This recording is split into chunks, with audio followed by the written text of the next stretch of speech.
Hello, it's Steve here from Salming Sports, and today I'm going to explain to you why a court shoe is a better choice when playing pickleball versus a traditional running shoe. So I'm going to break the shoe down into its main segments, but before I do that, let's just quickly talk about the purpose of a court shoe and the specific needs in pickleball, which is really about taking usually 1 to 3 steps, having to stop, change direction, return, 360-degree movement as you're stepping onto and off of the ball, versus running, which is designed to be straightforward, no side-to-side movement, consistent tread and pace. So that's why these shoes are obviously quite different. We're going to start with the outsole. This is the outsole. This is the part of the shoe that contacts the ground. As you can see on a court shoe, firstly, the color, you'll notice that's gum rubber. Gum rubber is a very sticky outsole.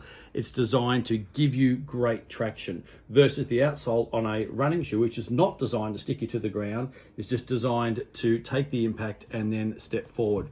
Now you'll see that all over the court shoe, this is the Salming Viper shoe, by the way, all over the shoe, there is outsole. So you can contact the ground anywhere. So if you're stepping side to side, you will get grip. Versus on the running shoe, there's a lot of sections here where there is actually no grip because they're trying to make it more lightweight. So there's a lot of areas there where you do not get grip. You'll also see this here, this blue bar. This is a torsion bar. It's designed to stop the shoe from buckling, from twisting, which can obviously happen if you're stepping sideways very quickly, which happens a lot if you're up at the net, etc. in pickleball, versus this shoe, which has no support through there because it is not designed whatsoever for lateral movement. The last thing I'll bring your attention to, and it's easy when we turn the shoe over, you'll see this is quite a wide area here.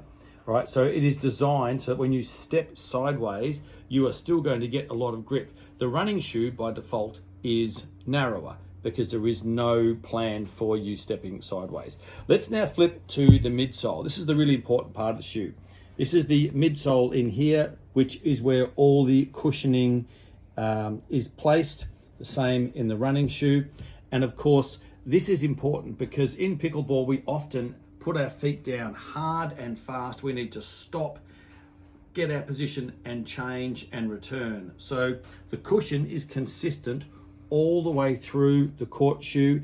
It's a very dense foam here. Some of the shoes have what's called D3O, which is the same shock absorbent foam that is in military, but this is designed to lessen your impact. Whereas the running shoe, depending on the style of runner you are, you will either hit heel first and immediately transition to toe, or elite runners just hit toe and bounce off. The cushioning is only in the 2 areas of the shoe, whereas in the court shoe, it is throughout. And then the third area is, of course, the upper. Now you'll see in this Viper shoe here, there are drag zones all the way around the toe and the instep. So when you lunge, if you drag your toe or if you drag like that, this protects this parts of the shoe. Again, looking at the running shoe, whilst it has a very small toe area there, there's nothing on the instep. In fact, there's no protection whatsoever up here because there's no need for it. Now the structure of a court shoe, you can see this shoe sits up very straight. It has a lot of medial strength and lateral strength. So again, when you're moving sideways, you are not going to roll out. Again, the running shoe is not designed to support you on sideways movements, so it doesn't have that support there. Now I spoke to you before about potentially rolling the ankle. When you zoom in here, you'll see that the Viper SL flares out on the side there, giving you even more protection when you step out so you do not roll that ankle.